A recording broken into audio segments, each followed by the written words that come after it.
Assalamualaikum warahmatullahi wabarakatuh.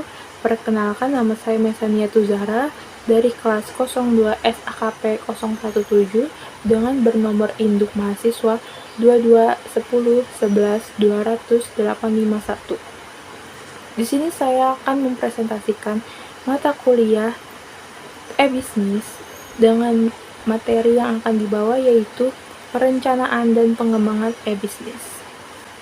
Perencanaan dan pengembangan e-bisnis. Untuk membangun e-bisnis, yang utama harus kita buat yaitu membenahi terlebih dahulu sistem pengelolaan sumber daya perusahaan secara terpadu, membuat perencanaan investasi teknologi secara mendetail dan komprehensif.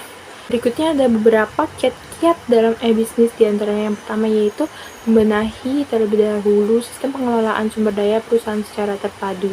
Dan yang kedua, membuat perencanaan investasi teknologi secara mendetail dan komprehensif. Yang ketiga, menentukan arah investasi teknologi untuk menjawab kebutuhan jangka panjang. Yang keempat, membentuk struktur organisasi yang fleksibel dan adaptif terhadap perubahan. Yang kelima, yaitu melakukan kerjasama kondusif dengan berbagai mitra bisnis seperti vendor, pemasok, barang, lembaga keuangan, dan lain sebagainya. Perusahaan e-bisnis perlu merancang sebuah strategi yang akan diimplementasikan dalam bentuk sistem informasi e-bisnis.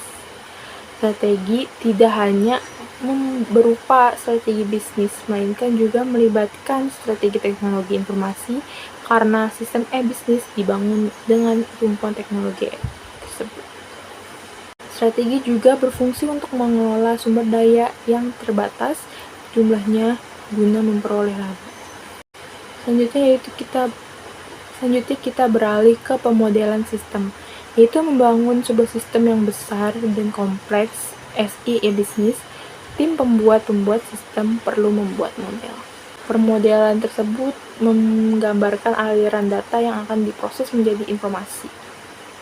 Aliran distribusi juga akan digambarkan.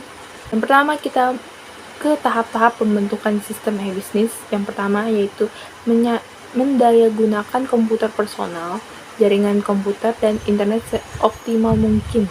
Dan yang kedua, membangun halaman web untuk jalinan komunikasi antara perusahaan dengan konsumen secara efektif dan fleksibel.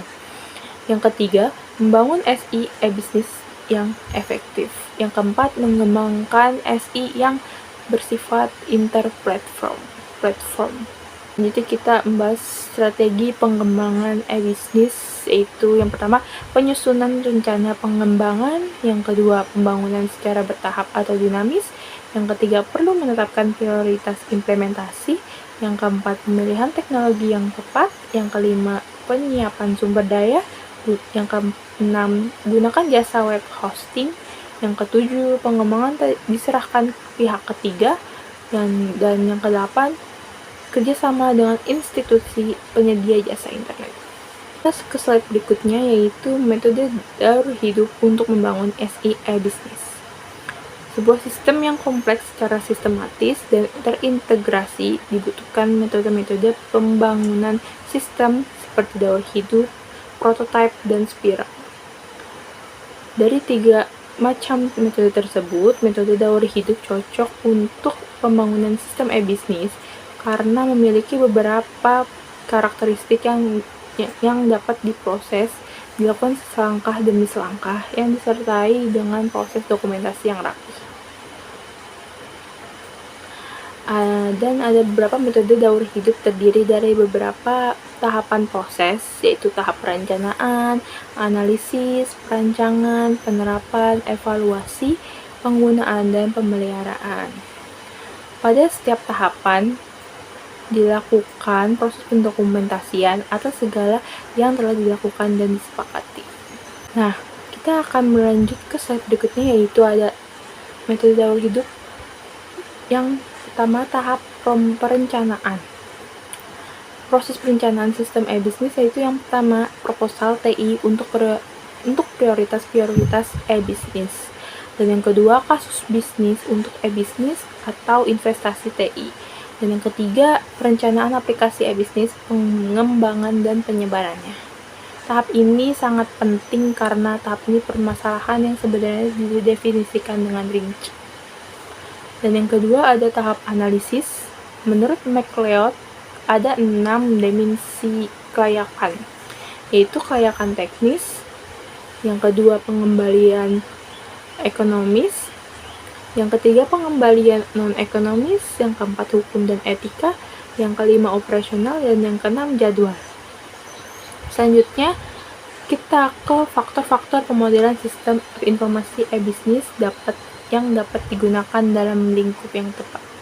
Yaitu yang pertama kelayakan organisasi, dan yang kedua memilih kelompok bisnis, yang ketiga melihat kemungkinan-kemungkinan pemodelan, yang keempat tingkat kompetisi produk harus dapat dideteksi, yang kelima lingkungan operasional sistem, dan yang keenam sistem harga.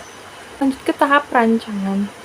Rancangan e-bisnis harus diperhatikan, yaitu yang pertama kebutuhan perusahaan e-bisnis, yang kedua kebutuhan operator, yang ketiga kebutuhan pemakai, dan yang keempat kebutuhan teknis. Kita lanjut ke tahap pemaparan. Tahap ini merupakan kegiatan untuk mengimplementasikan rancangan yang telah disusun sebelumnya agar dapat diwujudkan.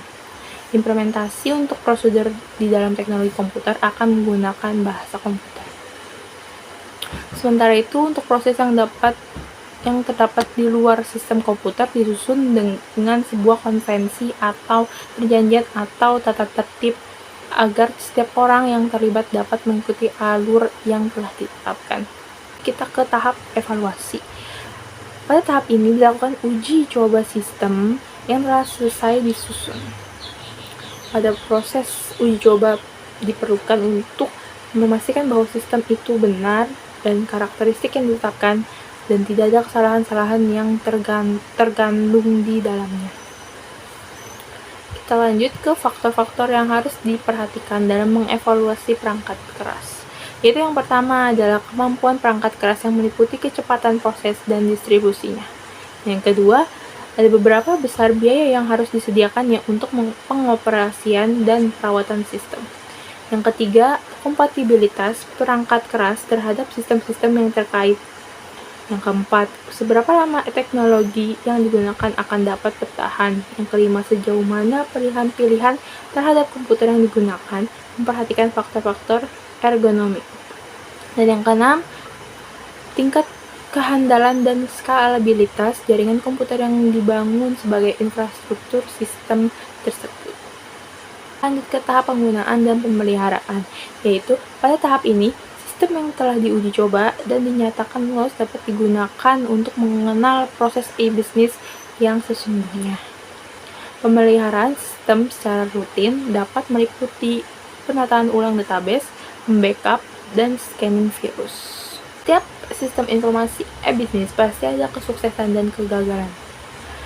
Di sini kita akan membahas kegagalan SI e-bisnis. Yaitu yang pertama, faktor-faktor penyebab kegagalan, yaitu yang pertama, sering orang memandang SI e-bisnis adalah paling utama dan penting, sementara melupakan komitmen dan konsistensi terhadap materi informasi, produk, dan respon layanan kepada konsumen.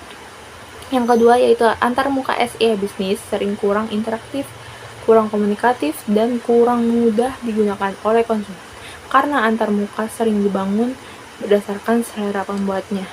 Yang ketiga, perubahan cara pandang, pola berbisnis, dan sistem dari tradisional dan lokal menjadi modern dan global. Perusahaan dan pembisnis membutuhkan waktu untuk beradaptasi dengan perubahan tersebut. Sekian dari saya, misalnya Zahra, menyelesaikan tugas mata kuliah e-bisnis. Kurang lebihnya mohon maaf. Wassalamualaikum warahmatullahi wabarakatuh.